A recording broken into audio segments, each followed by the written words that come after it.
Hello YouTube, Captain Nav here. Today is Toncontin. The sound of Toncontin fills me up with fear on this very challenging approach. So let's have a look. Today Tegucigalpa, Toncontin International, North RNAV RNP runway 02. These are the ATC frequencies and the airport elevation 3,000 feet, just over 3,000 feet. So we'll start the procedure at Melvo, 9,000 feet above, and then fly around in between the mountains for a final 90 plus degree turn just over a ridge to land on a very short runway 02. So we'll have a look at the minima as well. Minima, which I've not really applied in the video because it takes too much time to set the minima on the PFD, so I customize the approach. So let's get ready, take a deep breath, and let's jump in the flight deck now. Fasten your seatbelts. So here we are, a few miles away from Melvo, 9,000 feet, flying along in LNAV and VNAV path, maintaining 220 knots. So as we are getting close to Melvo, we'll obviously need to start the descent, so we'll reset the altitude in the MCP. For the video I elected 3,600 feet. That's not the correct way to do it, but it's just to get us to start the descent to a suitable altitude. So turning at Melvo, matching up the heading like always, and as we need to be configured quite early on, I'll start reducing the speed fairly soon. It's a lovely day out there, very clear today, and let's start reducing the speed now a little bit. So I'll go for flaps 1, and you'll see that as soon as you select the flaps and then open the speed intervention, then the speed will be at 193, which is almost the flap 1 bug speed. That's a good way to do it, and you don't lose the VNAV path. The VNAV path stays enunciated, which is good. So the speed is slowly coming back.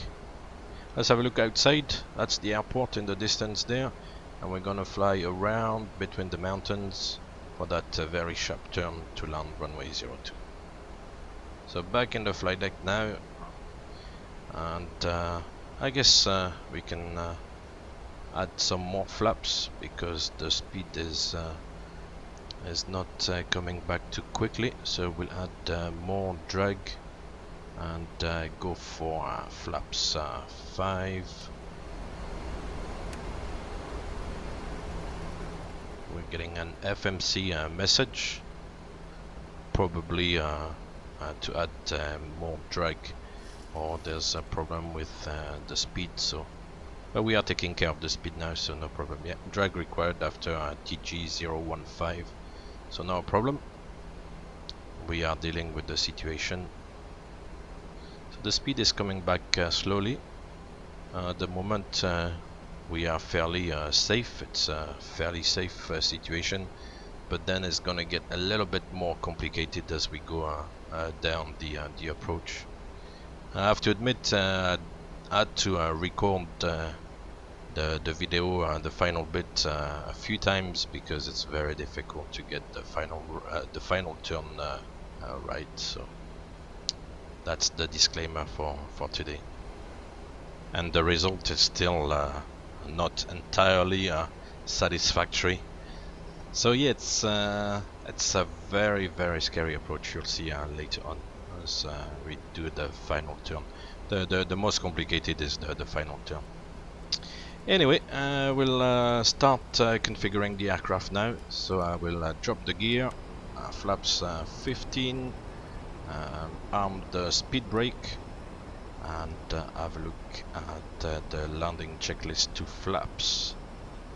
So the start switches are continuous, recall is checked, speed brake armed green light, landing gear down 3 greens, auto brake 3, holding at flaps, continuing the turn on the RNAV track, flaps 25, match the speed, bring it back towards 151, and then go flap 40, and final speed 146, so that's VRF 141 plus 5 knots. So check the flap, 40 green light, the landing lights are on, landing checklist complete. So at this stage, of course, we are fully configured for the landing. I'll set the final heading 017, the runway track. Takes a bit of time. So 017 is set now for the set the FPV, and the last thing is now to set the missed approach altitude 9,000 feet, which is set now. So we are all ready now for this final turn. As I said, it took me a few times to get it right, and even so, it's still not 100% great. So as you can see, we're gonna fly in the little valley here, and around the corner for 90 degree turn. A very sharp and tight turn on base leg for not even 1 mile final runway 02.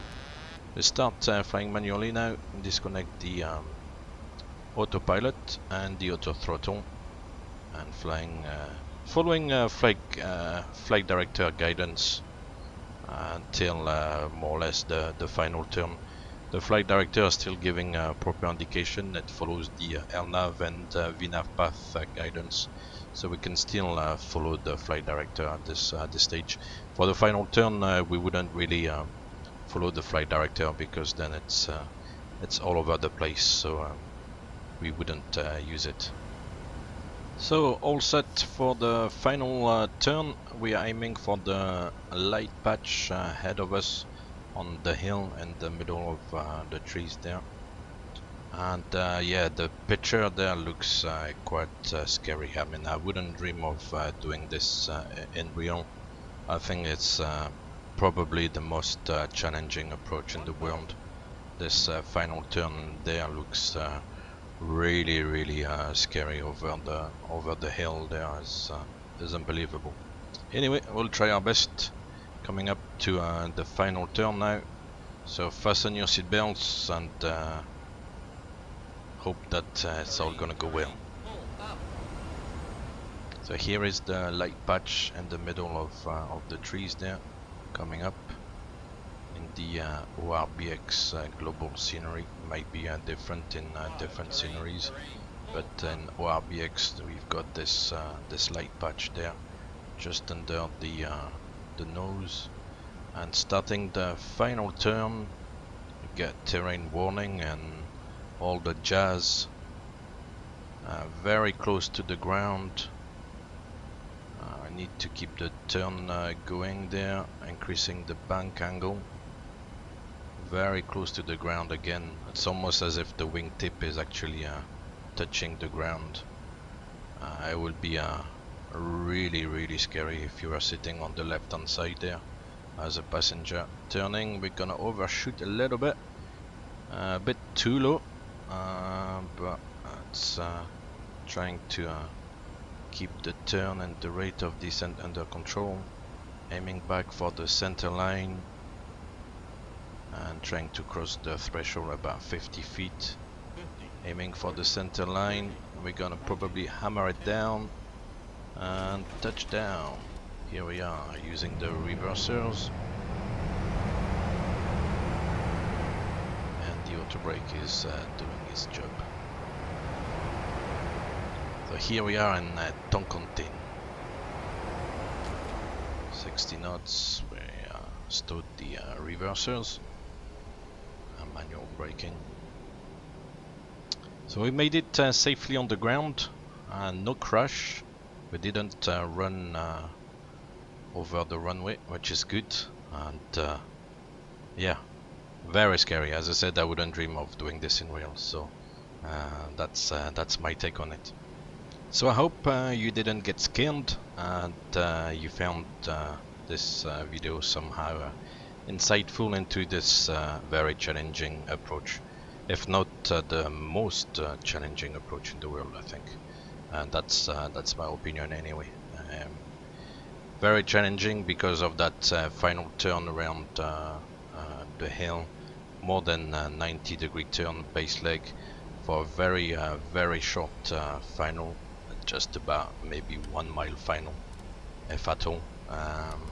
And then a very short runway as well, and you cannot really come too high because otherwise you're not gonna make it. So yeah, give me a thumbs up, subscribe, share the video, and I will see you on the next video very soon. Thank you very much for watching, and see you soon.